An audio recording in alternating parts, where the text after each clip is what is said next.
নমস্কাৰ আপোনালোক সকলোকে পুনৰবাৰ আপন নিউজৰ অন্য এটা ভিডিঅ'লৈ স্বাগতম জনাইছোঁ। আজি আপোনালোকৰ বাবে আজিৰ দিনটোৰ প্ৰায় 4টাকৈ ভাল খবৰ লৈ আহিছোঁ। আপোনালোক সকলোৰে কাৰণে ওলাই পৰা আজিৰ দিনটোৰ 4টা ভাল খবৰ আপোনালোকক আজি এই ভিডিঅ'টোত জনাম। আজি হৈছে 28 অক্টোবৰ আৰু 28 অক্টোবৰ তাৰিখৰ দিনাখন আপোনালোকৰ বাবে ওলাই পৰা সেই 4টা ভাল খবৰনো কি জানিবৰ কাৰণে ভিডিঅ'টো প্ৰথমৰ পৰা শেষলৈকে চাই থাকিব। তো মই শ্ৰীপাঞ্জন গগৈ, আপোনালোকে চাই আছে আপোন নিউজ। আহক আৰম্ভ কৰোঁ আজিৰ ভিডিঅ'। আগবাইছোঁ আজিৰ ভাল খবৰকেইটাৰ ফালে। ভাল খবৰকেইটা দিয়াৰ আগতে লাইক এটা কৰিবলৈ নাপাহৰিব আৰু চেনেলটো যদি এতিয়ালৈকে ছাবস্ক্ৰাইব কৰা নাই তেন্তে চেনেলটো ছাবস্ক্ৰাইব কৰি ল'ব। আগবাইছোঁ প্ৰথমটো ভাল খবৰৰ ফালে। প্ৰথম ভাল খবৰটো ওলাই পৰিছে যে 5 বছৰৰ মূৰত ভাৰত আৰু চাইনাৰ মাজত পোনপটীয়া বিমান সেৱা আৰম্ভ হ'বলৈ গৈ আছে। কলকাতাৰ পৰা চাইনালৈ বুলি যোৱাকালি উৰা মাৰিলে এখন বিমান। দেওবাৰৰ দিনাখন পোনপটীয়া বিমান সেৱা আৰম্ভ হৈছে কলকাতাৰ পৰা চাইনালৈ। আৰু প্ৰায় 5 বছৰৰ পাছত চাইনা আৰু ভাৰতৰ মাজত পোনপটীয়া বিমান সেৱা আৰম্ভ হৈছে। প্ৰায় 5 বছৰ দিনে চাইনা আৰু ভাৰতৰ মাজত বিমান সেৱা বন্ধ হৈ আছিলে। কোভিড-19ৰ সময়ছোৱাৰে পৰা আমাৰ ভাৰতবৰ্ষ আৰু চাইনাৰ মাজত পোনপটীয়া বিমান সেৱা বন্ধ কৰি থৈছিলে, যাৰ কাৰণে নেকি আমাৰ ভাৰতবৰ্ষৰ বহুতো ব্যৱসায়ী লোকচানৰ সন্মুখীন হ'ব লগা হৈছিলে। চাইনাৰ পৰা যিসকল ব্যৱসায়ীয়ে বস্তু ইম্পৰ্ট কৰে তেওঁলোকৰ যথেষ্ট লোকচান হৈছিলে। আৰু এনেকুৱা কিছুমান ব্যৱসায়িক আছে যিবিলাকে আমাৰ ভাৰতৰ পৰা চাইনালৈ মাল পঠায়, সেইসকল ব্যৱসায়ীৰো যথেষ্ট পৰিমাণৰ লোকচান হৈছিলে। এতিয়া সেই লোকচান আৰু নহয়, এতিয়া আকৌ এবাৰ মুকলি কৰি দিয়া হ'ল ভাৰতৰ পৰা চাইনালৈ বিমান সেৱা। এতিয়া ভাৰত আৰু চাইনাৰ মাজত বিমান সেৱা বন্ধ হৈ থকাৰ ফলত কেৱল চাইনাৰে যে লোকচান হৈছে তেনেকুৱা নহয়, ভাৰতৰো লোকচান হৈছে। গতিকে সকলোবিলাক দিশ খুচৰি মুচৰি চাই মুকলি কৰি দিছে। তো ইয়াৰ ফলত আমাৰ লাভ হ'ব কি, এতিয়া আমি কিছুমান বস্তু কম দামত লাভ কৰিম। যেনে চাইনাৰ কিছুমান বস্তু আছে যিবিলাক বস্তু নেকি কম দামত পোৱা যায়, কিন্তু আজিকালি সেই বস্তুবিলাক নহাৰ কাৰণে দামবিলাক বাঢ়ি গৈছে আমাৰ ভাৰতবৰ্ষত। তো সেই বস্তুবিলাক অহাৰ লগে লগে বস্তুবিলাকৰ দামটো কমি যাব। গতিকে আমি কিছুমান বস্তু কম দামত লাভ কৰিম। আগবাইছোঁ ইয়াৰ পাছৰটো ভাল খবৰ ফালে। ইয়াৰ পাছৰ ভাল খবৰটো ওলাই পৰিছে BTCৰ পৰা। BTCৰ সাগ্ৰামা মহিলাৰীয়ে ঘোষণা কৰিছে যে BTCত এতিয়া যিসকল লোকৰ নেকি মাটি নাই তেওঁলোকক মাটিৰ ম্যাদী পত্ৰা প্ৰদান কৰিব বুলি জনাইছে।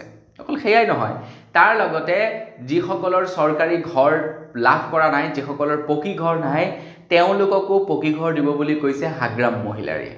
মুঠৰ ওপৰত BTCত সাগ্ৰামা মহিলাৰীয়ে এতিয়া সম্পূৰ্ণৰূপে উন্নয়নৰ কাম কাজ চলাব।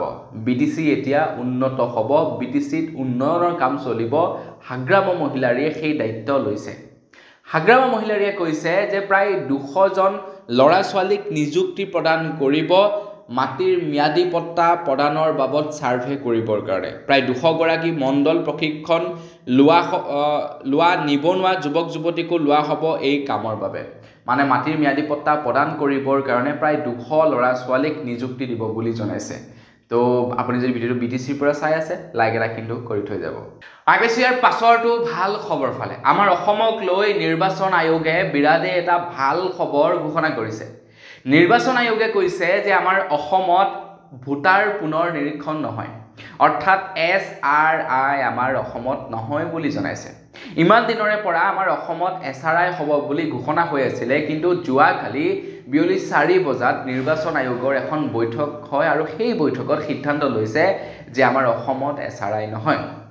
2026 চনৰ নিৰ্বাচনৰ পূৰ্বে এটলিষ্ট SRI নহয়। 2026 চনৰ নিৰ্বাচনৰ পাছত হ'লে হ'ব পাৰে, কিন্তু 2026 নিৰ্বাচনৰ পূৰ্বে ভোটাৰ পুনৰ নিৰীক্ষণ নহয়।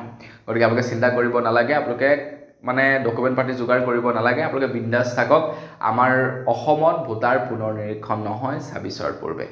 আগবাইছোঁ ইয়াৰ পাছৰটো ভাল খবৰ ফালে। ইয়াৰ পাছৰ ভাল খবৰটো ওলাই পৰিছে মইনা নিযুত আঁচনিৰ ওপৰত।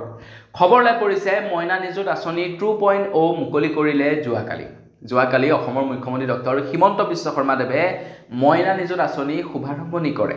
তো মইনা নিযুত আঁচনিৰ জৰিয়তে পঢ়ি থকা ছোৱালীসকলক অসম চৰকাৰৰ ফালৰ পৰা পইচা বিতৰণ কৰে আৰু যোৱাকালি সেই আঁচনিৰ শুভাৰম্ভণি কৰিছে। ছোৱালীসকলক পইচা বিতৰণ কৰিব প্ৰত্যেক মাহে মাহে অসম চৰকাৰে পঢ়ি থাকিবৰ কাৰণে। এতিয়া পইচা বৰ বিশেষ নিদিয়ে, 1300 কিমান টকা নে কিমান নে 1100 টকা দিয়ে। এতিয়া সেই পইচাটোৰে ল'ৰা ছোৱালীসকলে খুব সুন্দৰকৈ পঢ়ি যাব পাৰে, কিতাপ পত্ৰ কিনি মেলি বহী কাগজ কিনি পঢ়িব পাৰে। গতিকে যাৰ ফলত নেকি আমাৰ অসমত এতিয়া বাল্য বিবাহ বন্ধ হৈছে, আধাতে পঢ়া শুনা এৰি দিয়া ল'ৰা ছোৱালীৰ সংখ্যা কমিবলৈ ধৰিছে। গতিকে তাৰ কাৰণে আমি মন্ত্ৰী হিমন্ত বিশ্ব শৰ্মাদেৱক ধন্যবাদ দিব লাগে। আৰু যোৱাকালি সেই আঁচনিখন পুনৰ শুভাৰম্ভণি কৰে। তো বন্ধু-বান্ধৱীসকল, বছ আজিৰ ভিডিঅ'ত জনাবলগীয়া খবৰ ইমানকেইটাই আছিলে। এইকেইটাই আছিলে ভাল খবৰ, এই চাৰিটাই আছিলে ভাল খবৰ। জানি কেনেকুৱা পালে কমেণ্ট ছেকশ্যনত জনাব। যদি ভাল লাগিলে লাইক এটা কৰিব, চেনেলটো ছাবস্ক্ৰাইব কৰা নাই ছাবস্ক্ৰাইবটো কৰি ল'ব। পুনৰ এটা ভিডিঅ' লগ পোৱাৰ আশা কৰিলোঁ। বিদায় মাগিছোঁ। ধন্যবাদ। জয় অসম।